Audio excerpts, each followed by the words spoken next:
এই বেটা আমি বাতি যাই 3 গে 6 নাম হইলো আর এক নাম খানো পাইতাম কুরবানি যেন দিতাম ও চাচা রে বাবা আমার একটা নাম লও রে কুরবানি জানি বাজাছে তার নামে আমি জিতাই মাসও 10 টাকা করে সুদ খাই তার এমনি রাখবা কুরবানি আমি মাসে 10 টাকা করে সুদ খাইলেও আমার তো বেশি তো তোমার দিও খায় আচ্ছা দিন নিবা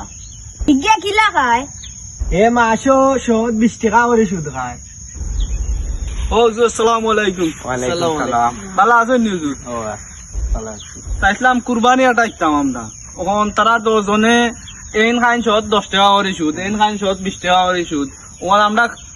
4 জনে মিলিয়া কুরবানি দিলে কুরবানি হইব নি হইব কুরবানি খান হইতো না মিলিছি দিলেইও ও বাবু ইগো তুমি কোন আদিস বাইলা সুদ কুটতে লইয়া কুরবানি দিতাম জানো আমি যে কথা হইতাম যদি বেটার বিরুদ্ধে হইতো তো আমার চাকরি দেব গিয়ে বেটা এলাকার চেয়ারম্যান যাতে এগু যে আসো বিষয় এগু পরে দেখা যাইব না হুজুর আইন জানো আমার কথা খাটিয়া দেন জান মররা তুমি কুরবানি লাও সুদ কুলে আমি কুরবানি দিতাম না